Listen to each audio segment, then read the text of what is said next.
My greetings to all of you, my dear friends. We are continuing this series of wedding makeup videos.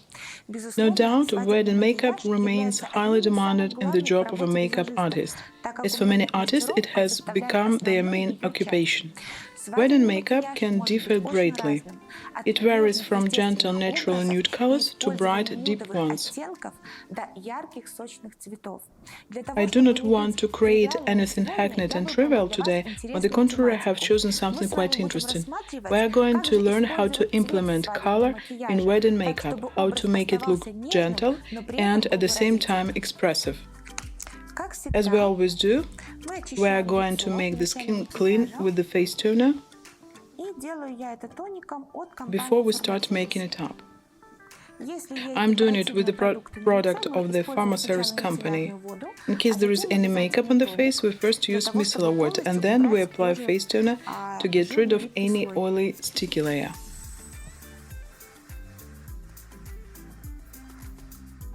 When I work with brides, I pay special attention to making the skin ready for the makeup. Here in my hands I have Serum by Holica. Its gel texture is quite liquid and makes the skin a little bit moisturized. The only disadvantage of the product is the huge container. It comes out of it in bulk on mixing palette, and you cannot save the product, even if you wish. But never mind. We're going to apply it on the face with a synthetic brush with soft hairs due to the light textured nature of the product. Also, in order to refresh the skin, I'm going to add to the Holica product a few drops of moisturizing serum by Ordinary. This product contains caffeine and will make the skin look fresher. Just a few drops. The amount of the serum is proportionally smaller than that of the gel serum. I start applying the mixture on the face with gentle smoothing movements. The mix of these two products is absorbed quickly enough. Taking into account Olga's type of skin, which is dry, probably it will not be enough. These two products only. It's winter time now, and in general in any cold season, when it is not warm enough and the skin gets dry, it requires extra moisturizing.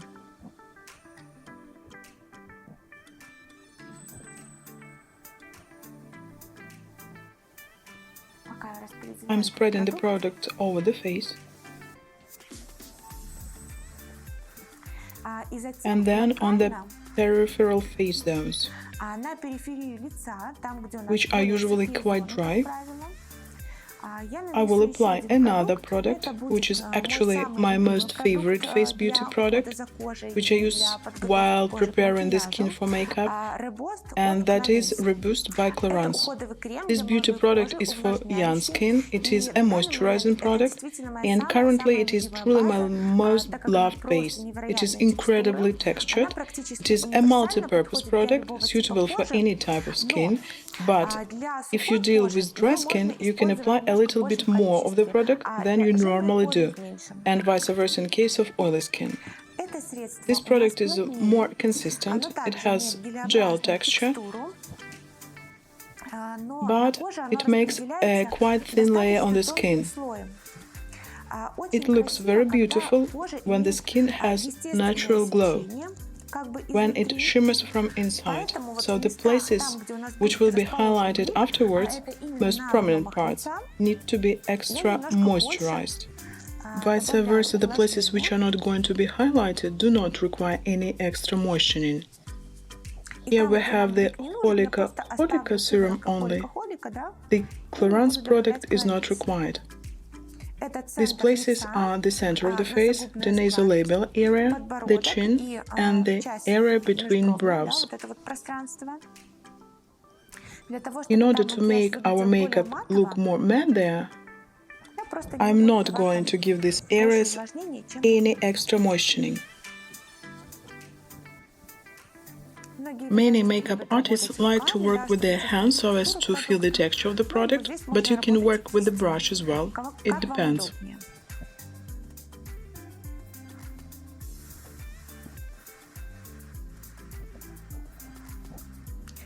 Also, we are not to forget about the neck and décolleté area. The product really feels pleasant, and the skin looks very beautiful after you further cover it with the foundation. When the makeup is over, the base we are applying gives it the desired effect.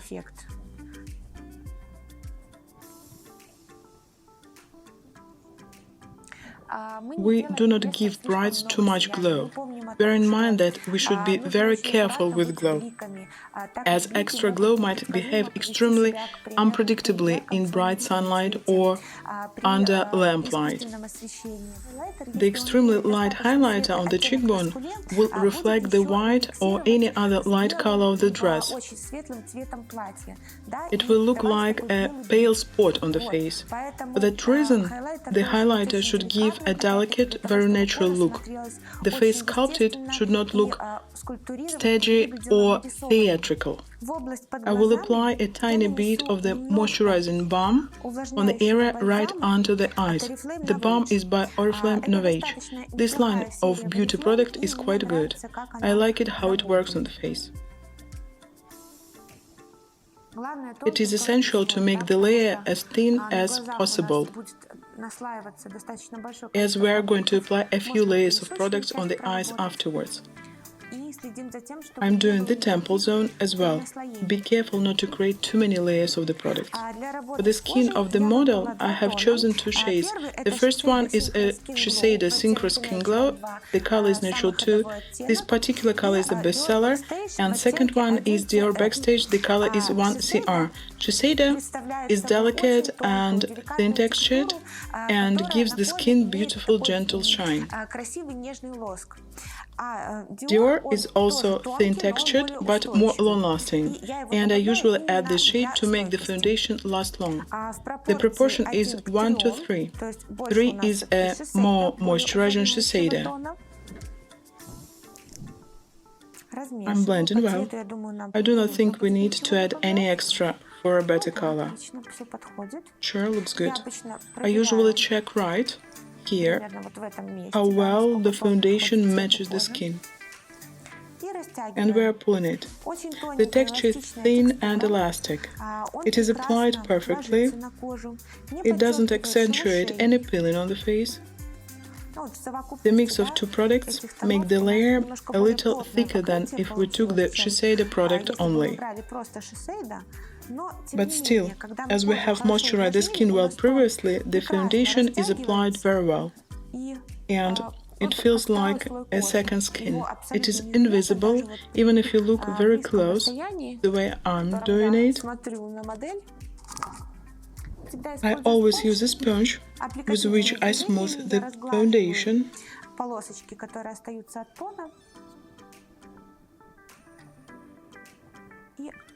The plan is to wear a high jabot, so I'm not going to apply too much of the product on the neck zone.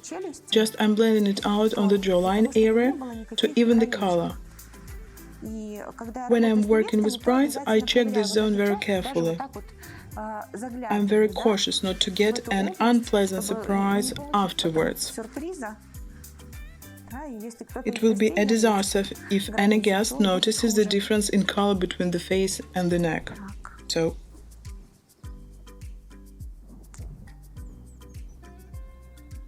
you can apply the foundation with chaotic movements. If the product is light textured, I will normally take a brush with the soft bending hairs. This brush, I like it very much. By the way, it is by Valery Piminov, number T21.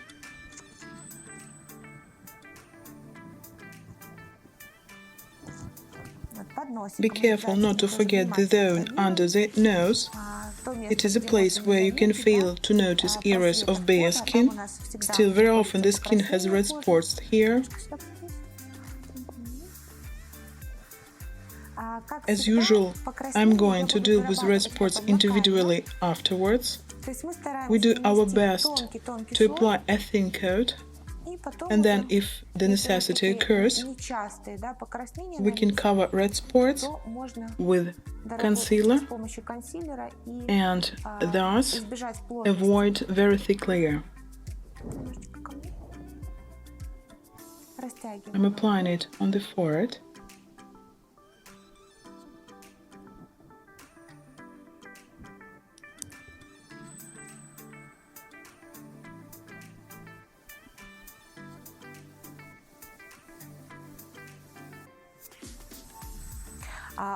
I'm not going to apply the foundation on the eye zone.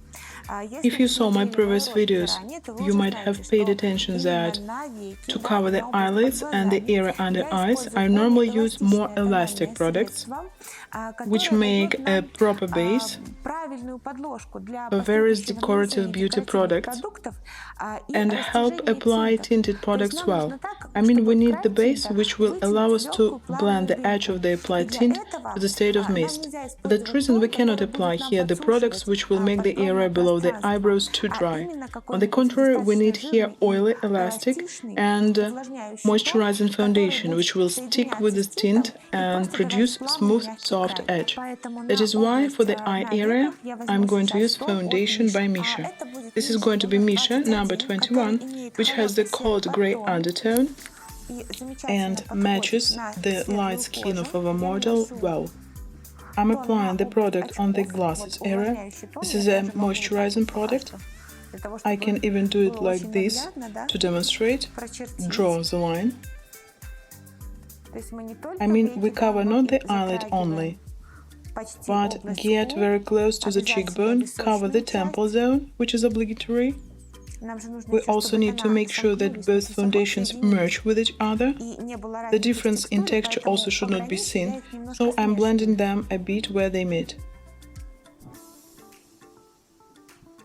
I'm using the sponge to even out the layer.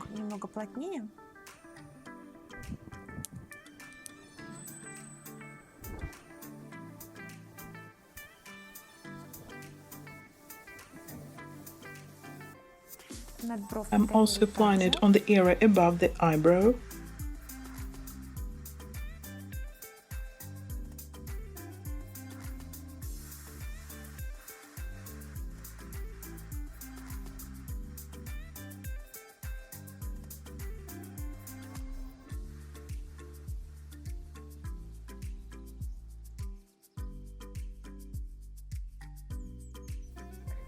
I'm getting as close as possible to the lash line.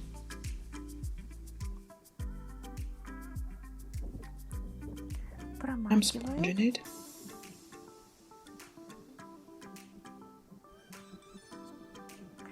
And covering the area above the brows with what is left on the sponge. It's very convenient to apply the toning product or the concealer around the eyes with a flat brush. Here in my hands I have a brush which I bought in the fine arts shop. This brush is as old as the hills, the oldest in my whole lot of brushes. I have had this brush for almost 5 years, since the moment when I started to work as a makeup artist. I don't know why, but contrary to professional brushes for makeup artists, it doesn't get spoiled. The hairs have lost neither density nor form. It is really very convenient to apply products with this brush, so you may also have a look at the brushes which are sold in art shops. Do not run mad after them, of course, but some of them can be of great help. This brush is actually the only brush from an art shop. I have no others of this kind, but this brush serves perfectly well. Barrel-like brushes normally take in too much of the product, and this particular brush helps to save the product, as it is flat and doesn't take in much of the product.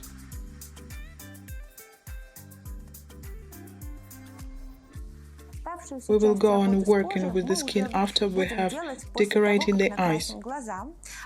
Now we are going to work with the brows.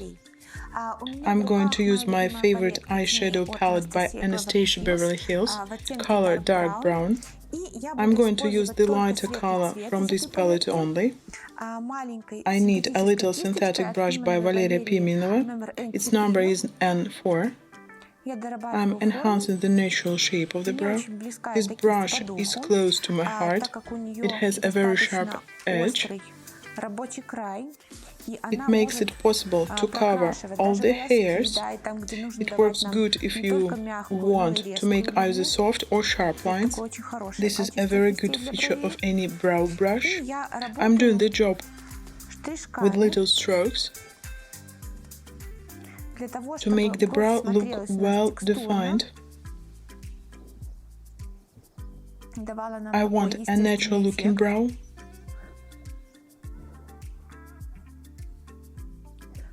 Without sharp contour. It will look beautiful if you do the hairs carefully where the brow starts. It will look as if the brow starts from nowhere. I cannot think without horror of the time when everybody was making this place look square. This shouldn't happen, at least now, especially taking into account the tendencies that exist nowadays. Here I'm adding the volume, as the upper line shouldn't go downwards. The upper and the lower lines should go parallel each other. When we examine the brow, we must understand where the direction line is, which line creates the brow.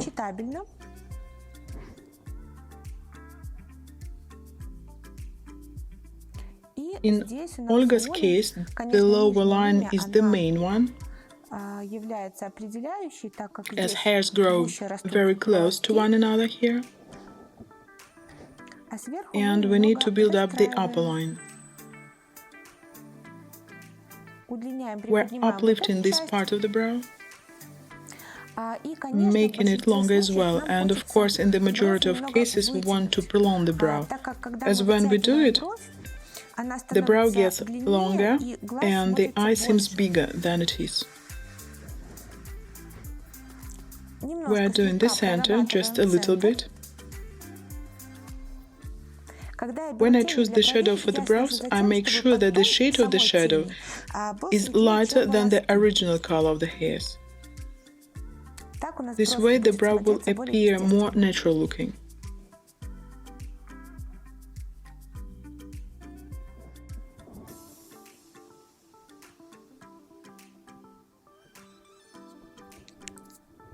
If the stroke is too bright, we can comb the hairs with another brow brush. I always have such a brush in my hands when I do the brows.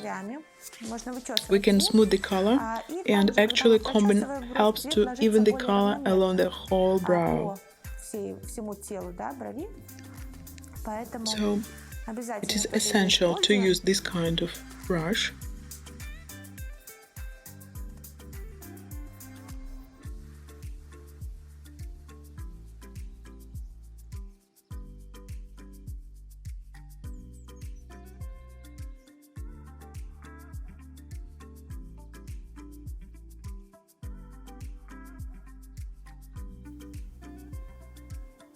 I'm doing the upper line, making it visually go up. It is very beautiful when the area between the brow and the lash line is wide, when we have a lot of space between the brow and the lash line. This way we are making the eyelid larger, which makes the eye look bigger. For that reason we can lift up the arch, within reasonable limits of course, the highest point of the eyebrow.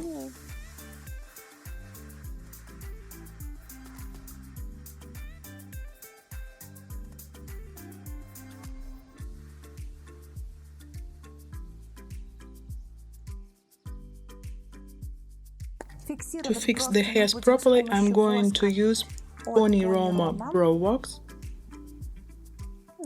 I'm applying it rather thickly. I'm brushing up the hairs so that they may get the right shape, the right direction. I like to do it upwards and to the side. I do not make them too rigid looking. We are doing the wedding makeup, which has to look gentle and delicate. At the same time, we are making the brow look a little bit casual, a little bit disheveled. So we are not going to press the hairs, making a pointed line. In this case, it will become very much graphic.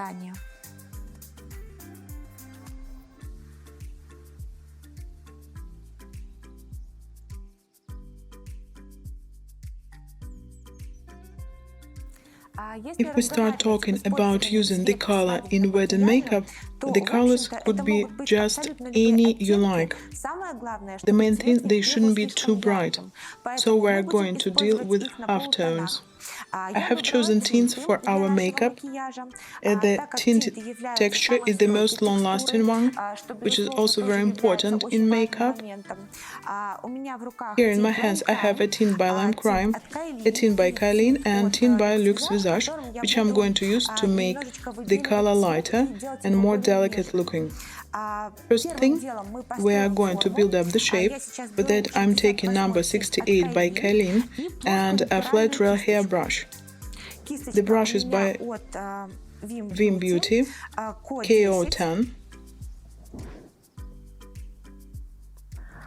The color is called Violet, going pink. I start applying the color on the immovable upper eyelid. I start in the crease and pulling the edge smoothly. When I'm getting to the outer area, I'm already working with what is left on the brush, with the aim of creating a gentle mist. When I'm moving from the center of the eyelid inwards, I'm also stretching the color and blending it out gently.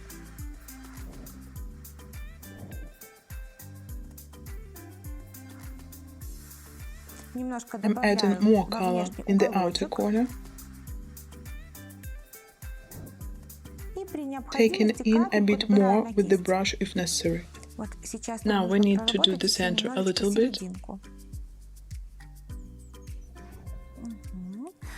I'm working with both eyes simultaneously. We should bear in mind that tints get dry very quickly.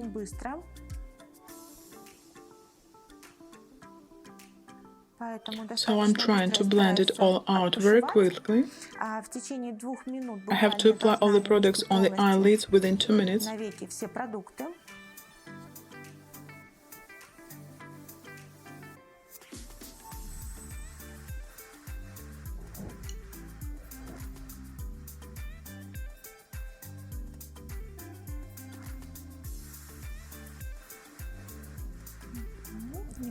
I have to add a little bit in the corner. If the color gets on the movable lid, it's not important, as we are going to cover it all with another color afterwards, but the main thing is to be careful with the inner corner of the eye, as the color there will be light and there should not be anything dark. Too many layers will not serve the aim of creating flawless makeup.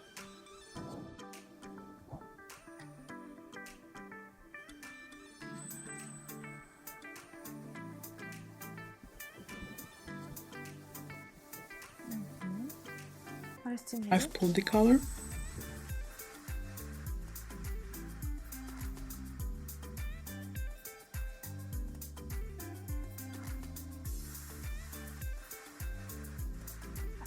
Now to blend the color into the skin, I'm going to use another tint.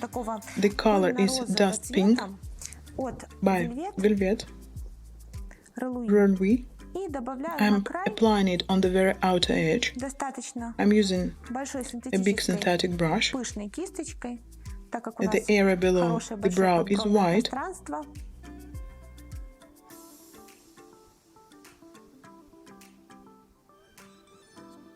I'm pulling the color, let it meet the skin.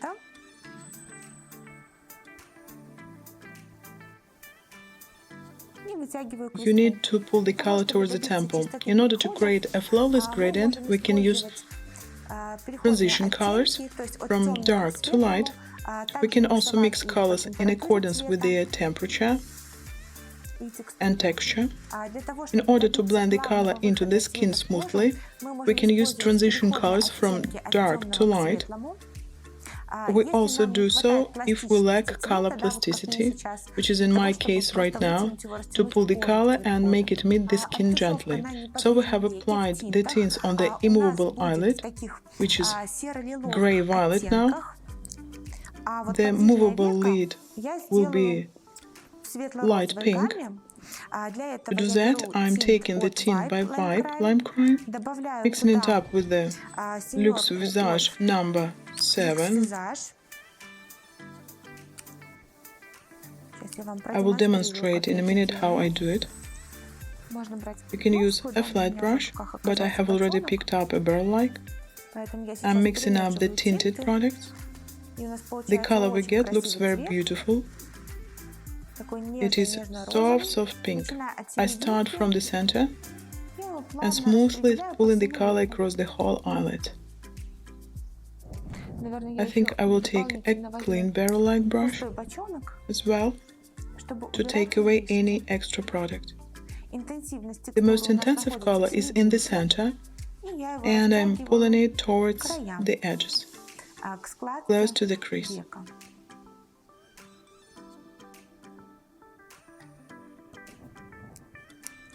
I can blend out this zone to smooth it where one color meets the other.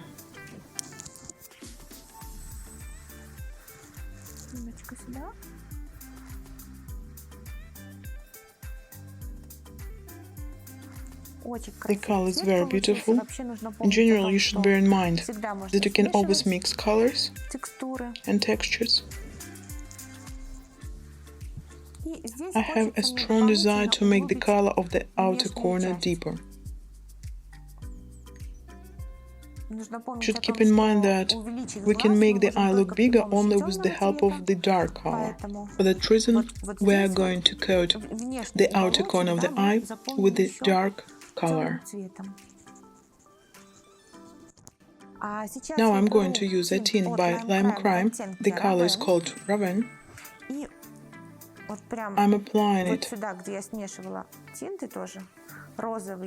on my own skin, just where I previously mixed the white and the pink colors.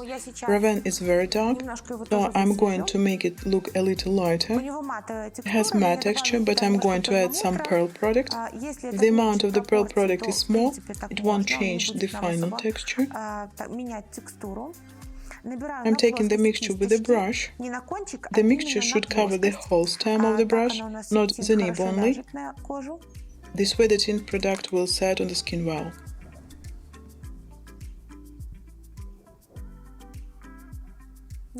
I'm doing it with a real hairbrush. First, I'm applying the product on the movable lid, going along the crease and blending it out towards the center of the eyelid. I'm using a clean barrel-like brush, Sam by Julia Piminov, to blend out the edge. Then I'm turning around the flat brush and going upwards.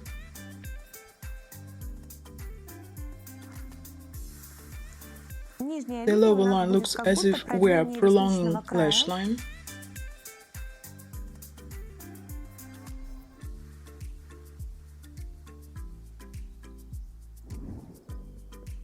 And I'm blending it out. My movements are soft. I'm hardly touching the skin. It all is getting very smooth. Now the second eye. I like to blend the tints on my hand, as the texture gets warm and more elastic due to the skin warmth. This is very convenient.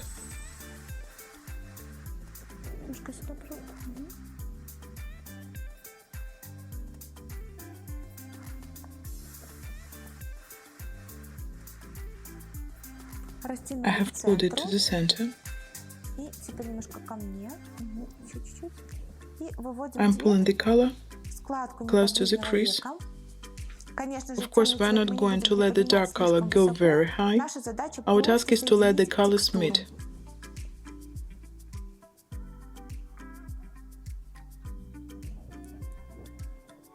I'm using the barrel-like brush to blend the edge. It is very convenient. Synthetic brushes are more stiff, and when you need to blend out the edge, It is very convenient to do so with such brushes. I have a number of Beverly brushes, very similar to this one. Here in my hands I have a palette by HudaBeauty. The palette contains very beautiful pink sparkling shadows. This shade is called Daydream. I'm fixing the tint.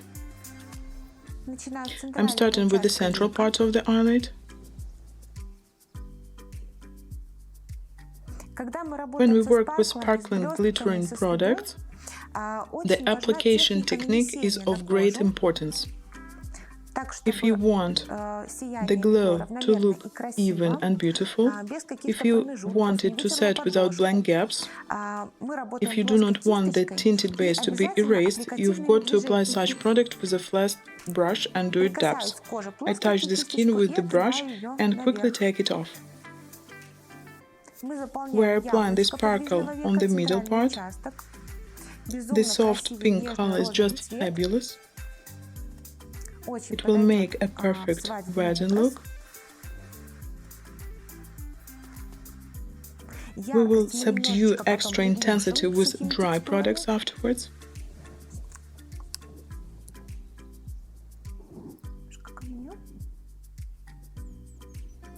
It is extremely important to apply the sparkling products on the eyelid while the tint base is still sticky. So I will say it again, we have literally 2 minutes to fix the tints. It is especially important for the movable lid, as the immovable lid can be done a bit later. There we will have matte or pearl shadows, but nothing extremely shiny. To make the sparkling product set well, we must apply it on the sticky base. The section close to the outer edge, 3/4 of the lid, will be decorated with a sparkle named Fantasy. This color is darker, it is a little bit reddish. In general, purple, pink, red, these are related colors, so we can apply these colors close to one another. One color smoothly changes into another. The main thing is to move according to the skim, light, darker, even more darker, from the inner corner towards the outer corner. I'm doing it simultaneously on both eyes.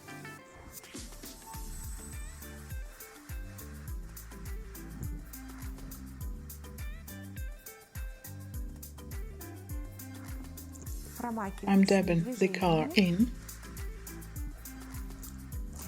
I normally make the product look more intensive closer to the outer edge. I apply the color more thickly, and where the colors meet, I blend them a little bit.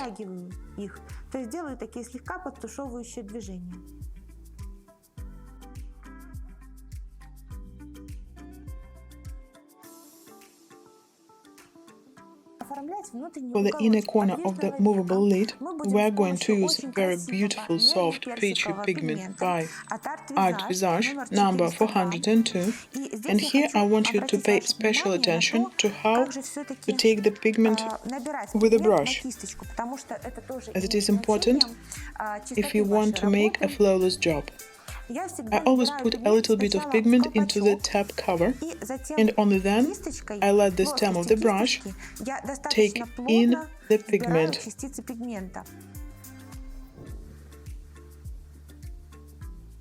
If I feel that I have taken too much of the product, I can easily take it off. And we start applying it. Here we have the lightest patch. The soft peachy color changes into pink. They are related colors.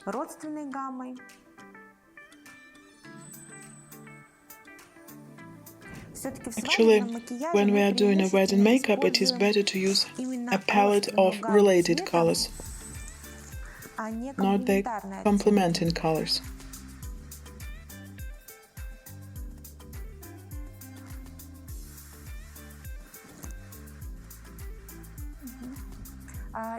Now, what is left to do the outer corner of the movable lid?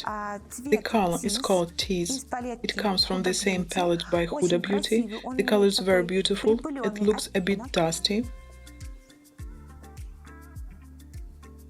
I'm using the barrel-like brush, though it is possible to do the same job with a flat brush. I always dab the color in when I work with the movable lid. This product subdues our bright tint. Our makeup will look very gentle.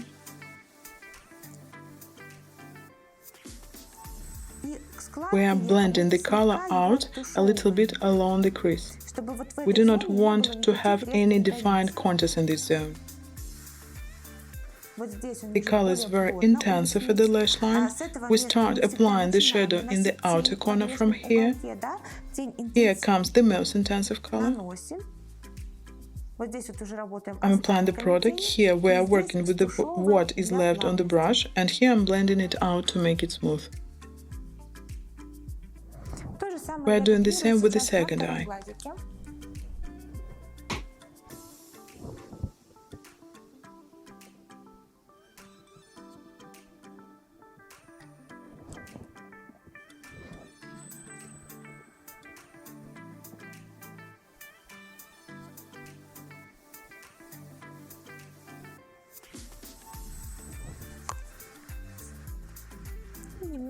I'm going to pull the dark color a little bit towards the temple.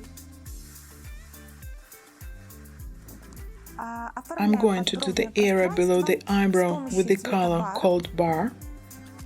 It comes from the same palette by HudaBeauty. The color is light matte. This color is half-tone lighter than the skin color. The time has passed away when we used brighter pearl colors like ivory to coat the area below the eyebrows.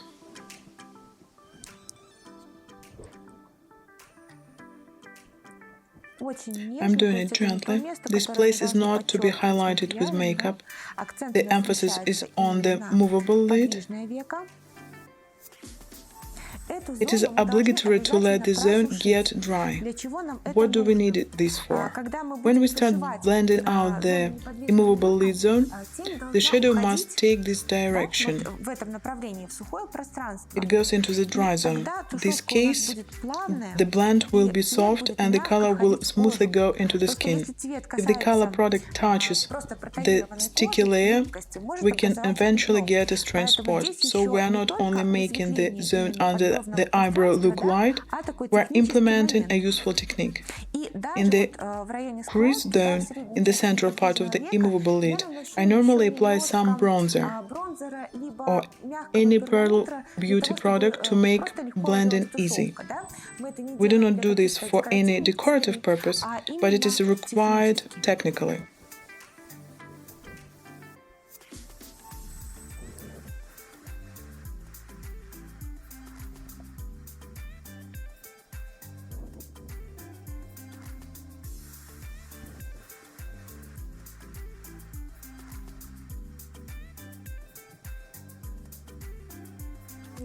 I'm pulling it well.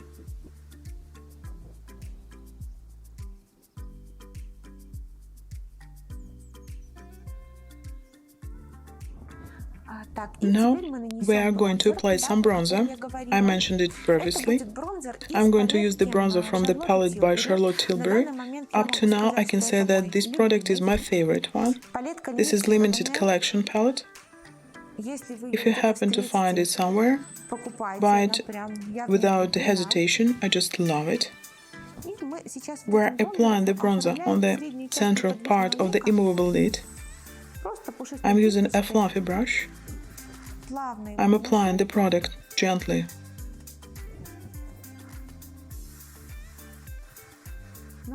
On the immovable lid area.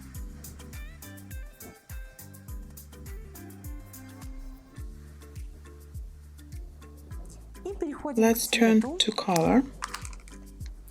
I'm going to use dusty rose colors from the palette by Dior Backstage. They will create soft, subdued mist. We are not going to use any bright colors on the immovable lid, as the emphasis is already on the movable lid. I like it when the shape of the eye is well seen. Our task here is to provide soft, gentle mist. As my model Olga has a big area between the lash line and the brow, we can move the half shadow closer to the bridge of the nose. This will widen the eye, making it look even more beautiful. The eyes will get big, and all girls always want to have big eyes.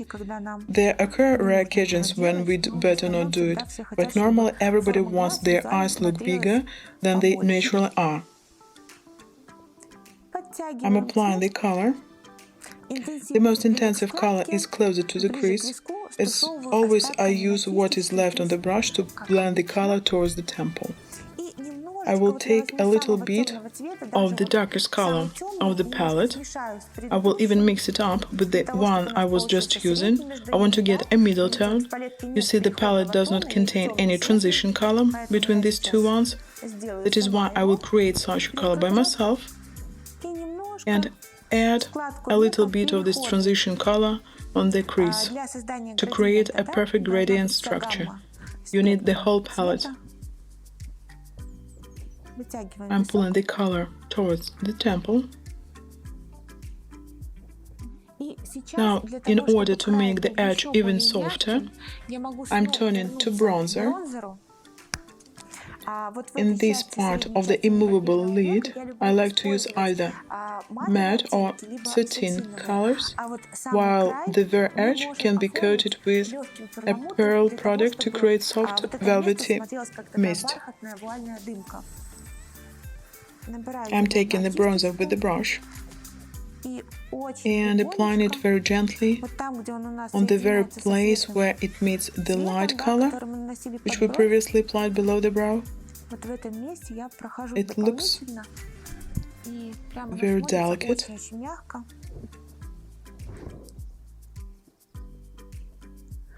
Instead of bronzer, you can use here fine dispersed highlighter. It doesn't have to be very pale, it can be milky, for instance, or it could be fine dispersed satin product, which is also suitable for such purposes. I can do the crease a bit more carefully.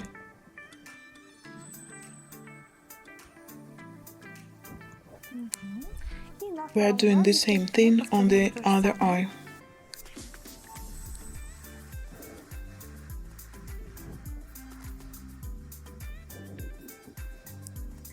I like this palette very much.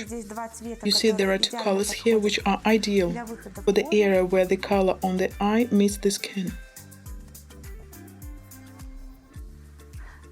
I like applying layer by layer. I usually take just a tiny bit of the product with a brush and then add some more if the necessity occurs. My brush bears the name of a Ukrainian makeup artist, Sandra Lee. If you look into my beauty kit, you will find a number of brushes with the names of makeup artists on. Normally, when makeup artists design brushes, they use them by themselves. That is why these brushes are often comfortable to work with. I'm pulling it gently.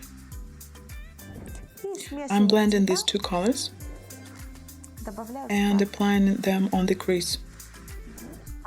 For the lower lid, I have chosen one of my favorite tints by Beauty Drugs. The color looks unusual in the tube. This tint is a Cailin here, number 04.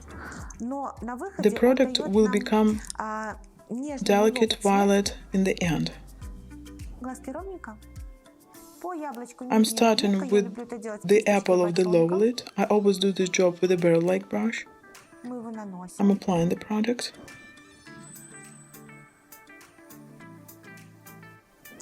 See how we are creating the shape? We are going along the hollow under the volume of the lower lid parallel to the waterline. As you may have noticed, the edge is soft and blurred, the shadow line is white. This is in trend right now, to create wide blends here. Not the gradient structure when the color changes from the dark to light on a small patch of skin, but the wide, blurred, shadowed line. So our makeup becomes more delicate and smooth in general. I'm doing the same with the second eye. I'm working now with the barrel-like brush by Zola, number 034. Don't have to use this particular barrel brush. There are a number of similar brushes. Barrel-like brushes are ideal for getting into all difficult places. The lower lid is not a piece of cake in terms of setting the makeup. These brushes make it easy to pull the color. The most intensive colors, as usual at the lash line, we are pulling it towards the hollow of the lower lid. I would like to make the corner look deeper, so I'm going to use a tint by Absolute, number 07. The color is dark purple. I'm applying this product just at the outer corner of the eye, pulling it a little bit towards the center and downwards.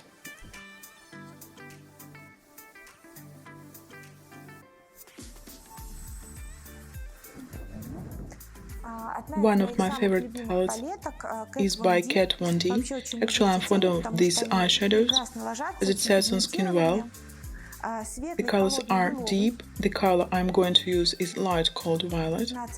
I'm applying it in the center of the lower lid, setting it closer to the inner corner of the eye.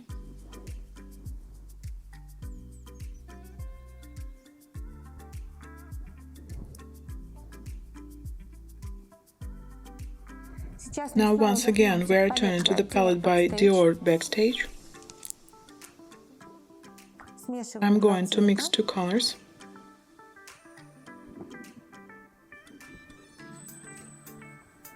My aim is to make the color of the lower lid called grayish violet. I do not want the color of the lower lid to be the same as the color of the upper lid, movable and immovable lid. Our makeup will look more exquisite if the colors here and there are a bit different. Even if I was making up the eyes in pink palette only, I could have applied cold pink here and warm pink here. Thus make the difference by temperature of the upper and the lower eyelids. You can always play with colors halftones. We take the dark color and apply it on the area of intensive coloring. Do not add anything. The color is pure. I'm blending it out and turning to the other eye.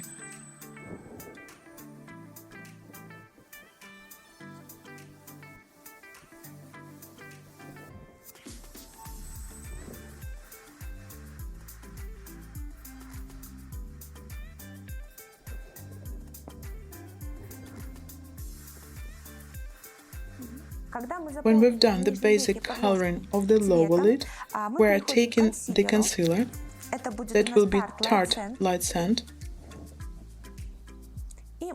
I'm doing the very inner corner.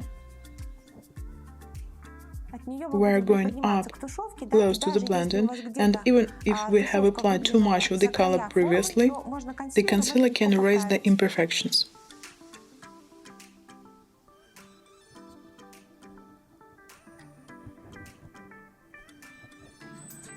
Tarte is my favorite concealer. I normally use a variety of concealers, but Tarte is definitely the best. It can create either a consistent layer or a light one, it lasts long on the skin. It doesn't emphasize when the skin is peeling.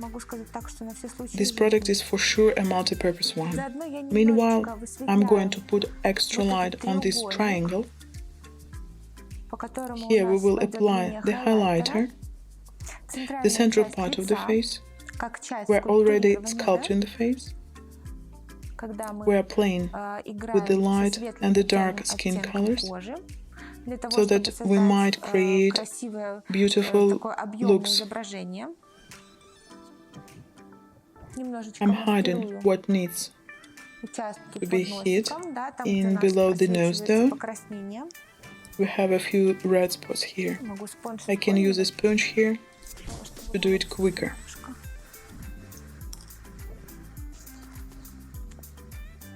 When I start applying the concealer on the eye zone, I normally do the whole face as well, not to turn to concealers afterwards.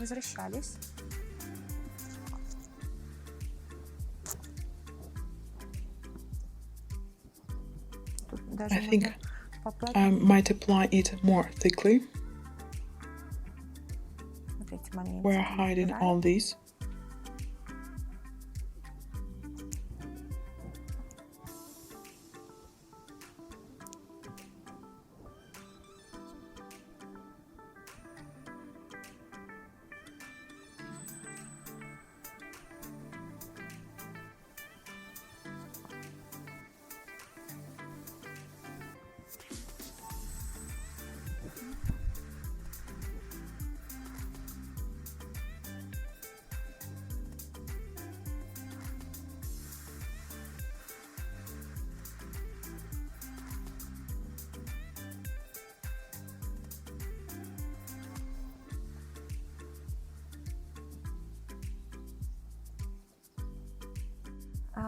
After I have applied the concealer, I'm going to fix the area below eyes with powder, thus fixing the crease.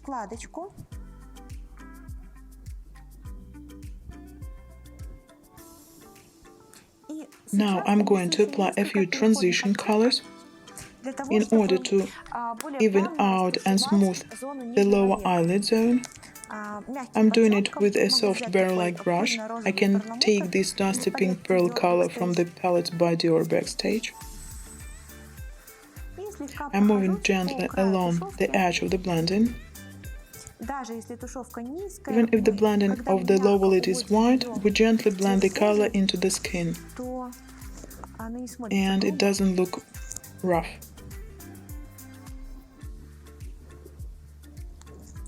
On the contrary, I think our makeup looks very delicate.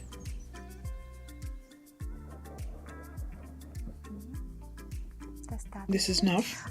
Now I'm going to finish up with the inner corner of the eye. I will do it with a neon color.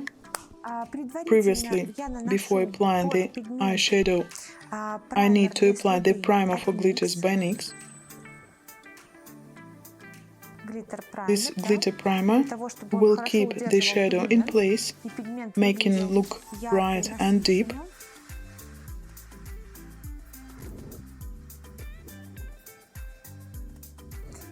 We will accentuate this zone with the eyeshadow by Tonic, Amethyst Dust. I just like this product. It looks very beautiful. Warm lavender neon color.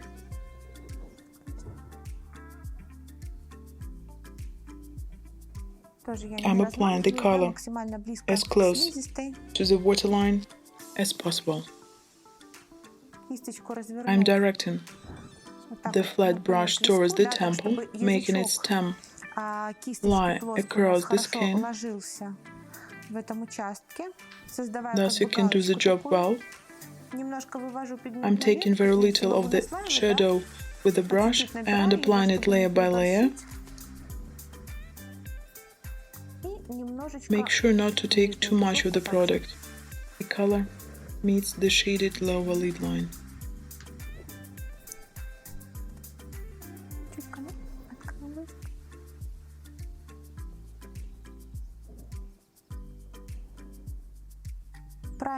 I usually apply very little amount of glitter primer, as it can eat up the eyeshadow, dissolve it, make the color dirty if you apply too much of it.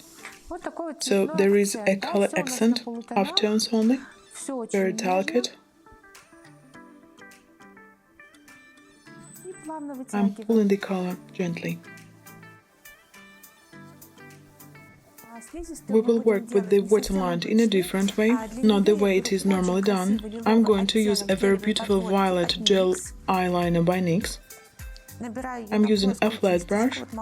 Try it on the hand first.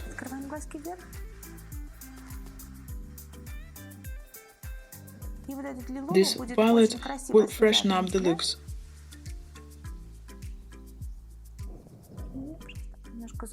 I'm smudging it a bit, not to let it meet the eyeshadow. It should set on the waterline directly. The other eye.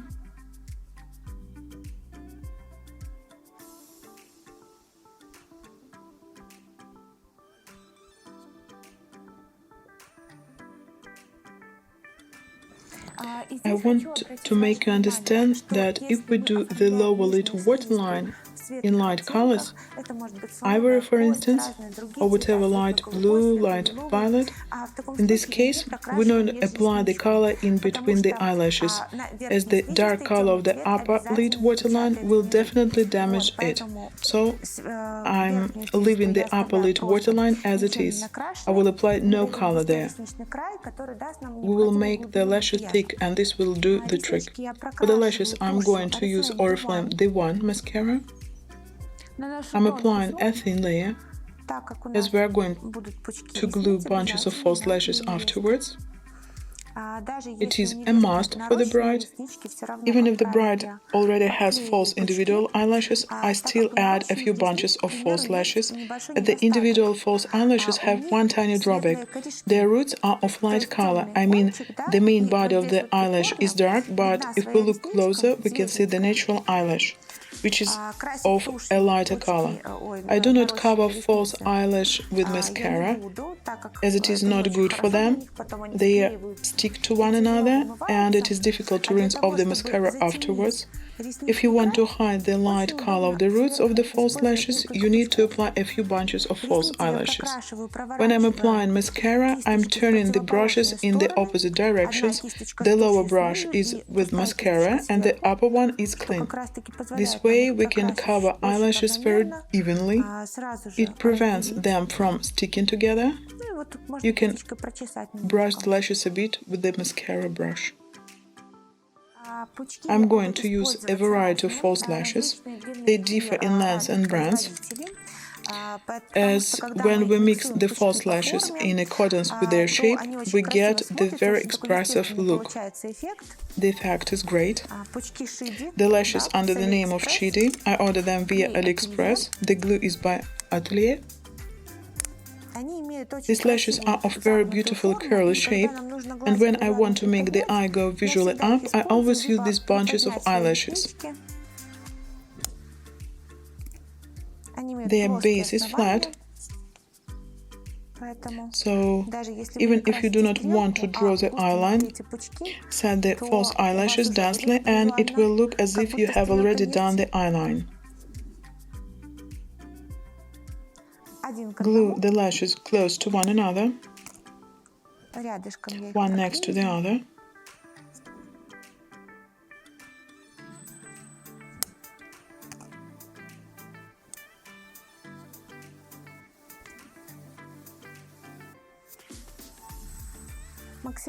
False eyelashes should come as close to where the original lashes start as possible.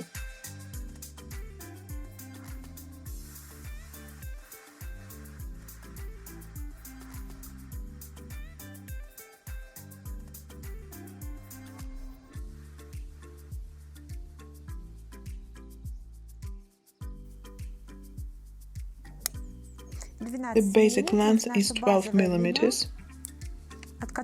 We are then applying shorter or longer eyelashes if required.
For the inner corner of the eye, we need bunches which are short in length. We need 10mm long lashes. We do not need a lot here, just 2 or 3 bunches for each eye. Sometimes I can apply 8mm long lashes if the necessity occurs. If the eye looks good without them, then we do not take them.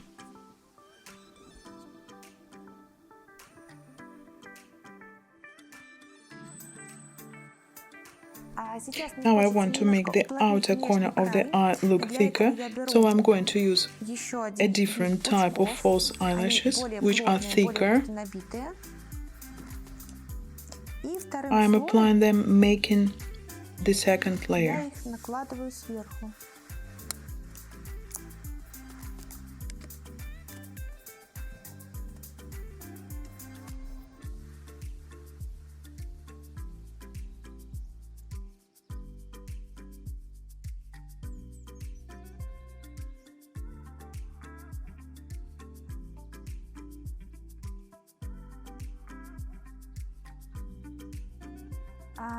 In order to make the lash line look deeper and add another color to our delicate looking makeup, I will take the eyeliner, dark blue in color, by Inglot.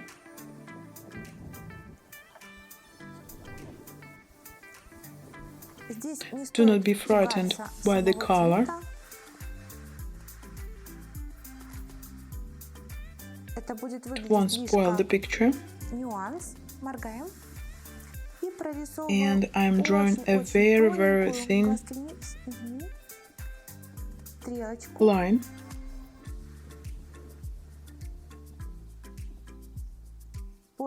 I'm drawing the line along the lashes, which serves as a ruler. I like to draw the eye line after I have applied the false eyelashes. It is easier to do it in this way.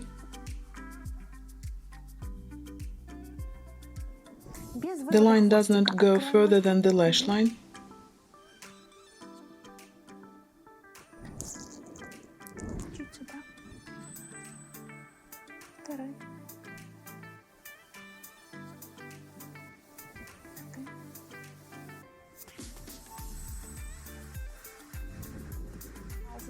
Here in my hands I have a very beautiful liquid sparkling product by Makeup Forever Color 2. It looks funny like nail polish. I will apply a bit of product in the center of the eyelid.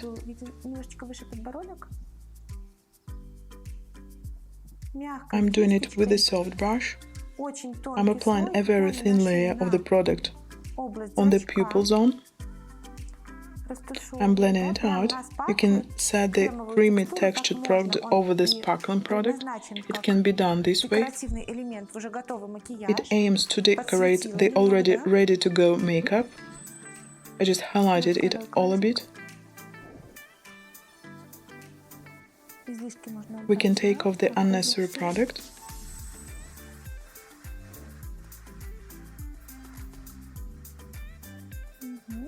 And to reflect our dark blue eyeliner, I'm going to apply eyeshadow EVS number 17 right on the previous product. The color is white blue, just a few little sparkling particles.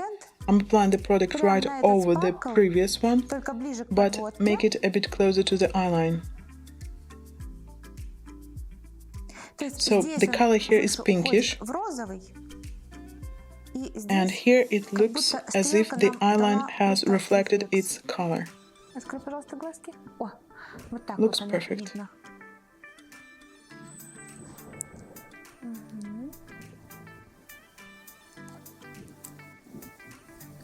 I've got enough here in the tube cover.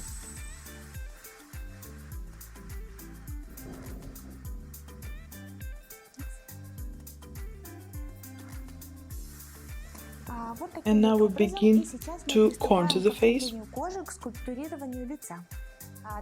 As Olga's skin peels a bit, we are going to use only dry textured products. I'm going to use the colors from Charlotte Tilbury palette. I'm mixing the highlighter with the bronzer and coating the whole contouring area. This will serve as the base for a darker color.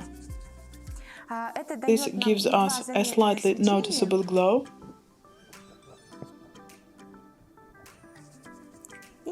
and the skin obtains beautiful shine as well.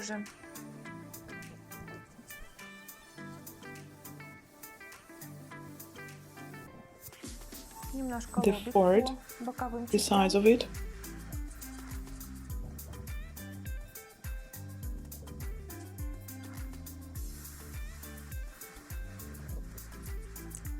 I'm applying the mixture in a consistent layer.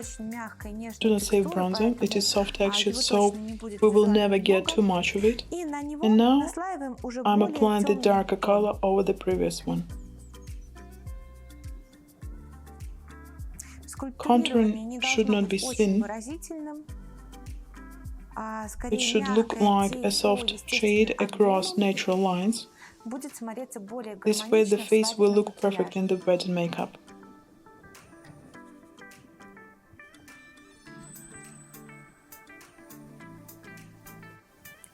The lines should be smooth, the cheekbones are high, so I'm shading the temple zone as well. It is in trend now when colors meet on the face, when the color on the immovable lid smoothly goes into the face contouring. Colors merge one into the other, the jawline. And do not forget about the nose. The brush has a pointed stem, so I see very well how to do the nose. We are going along the sides of the nose and blending it out smoothly towards the cheek.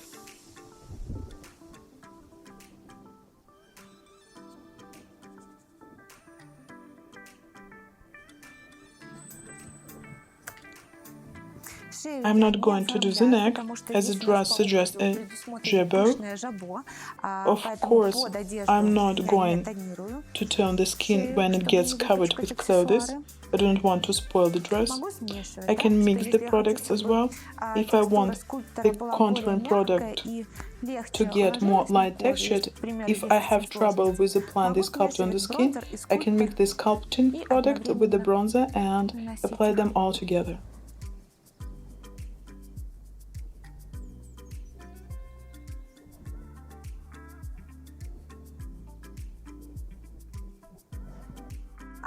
I'm going to apply a little bit of blush on the cheekbones, color or parallel shade.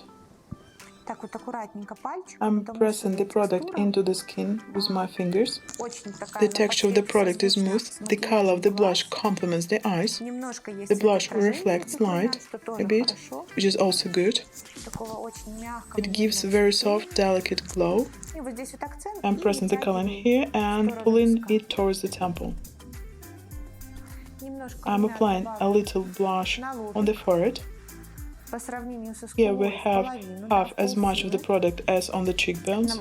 It will make the face look very fresh. Now this side.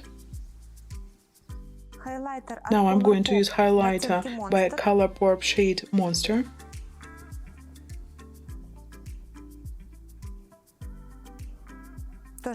It gives us neon glow, which complements the color on the inner corner of the eye. And I'm also going to take a little bit of pink highlighter. It is bright in color. And I'm applying it on the cheekbones. I'm using a little brush here. I'm doing the area above the lips as well. It has to be highlighted.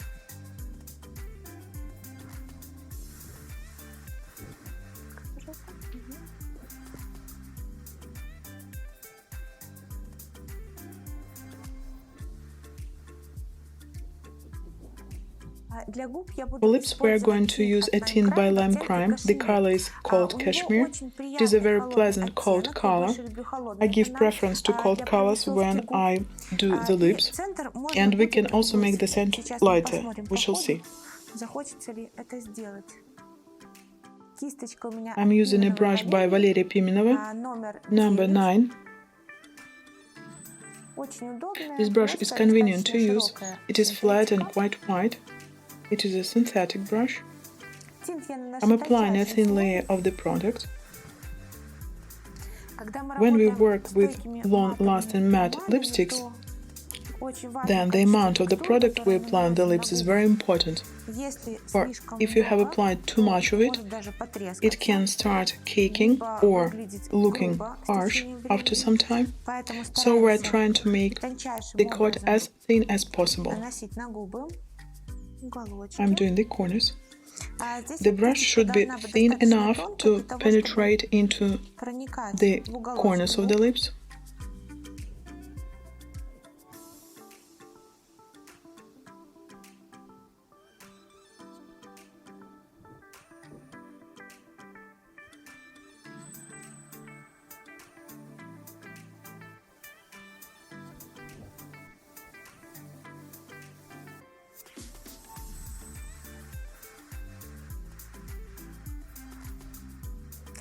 I'm blending the product towards the center. I think I will not highlight the center. I do not want to make the gradient structure. Gradient on lips makes them look very sexy, but I think Olga, the model, is very delicate, so I want her to stay delicate.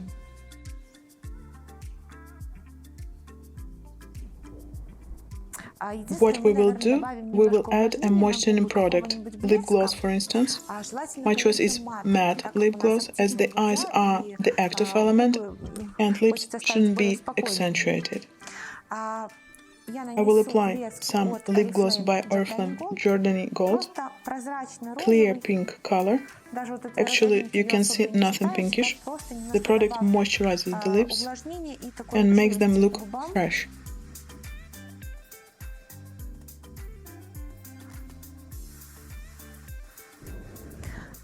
We also need to apply mascara on lower lid lashes. I always do it at the very end to avoid spoiling our makeup. The most dangerous moment comes at the very end.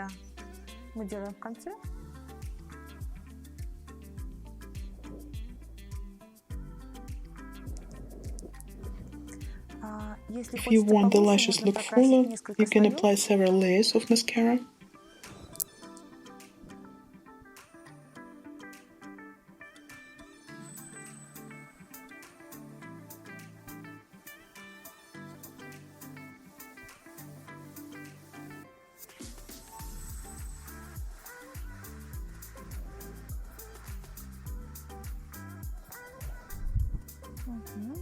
Seems we've done with it.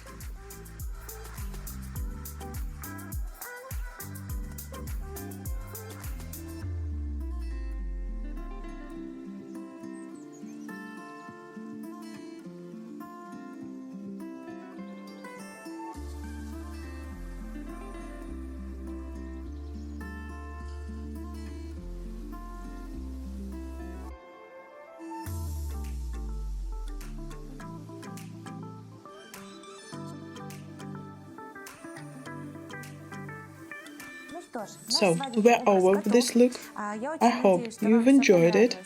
I hope it was interesting for you. And as usual, I'm waiting for your feedback.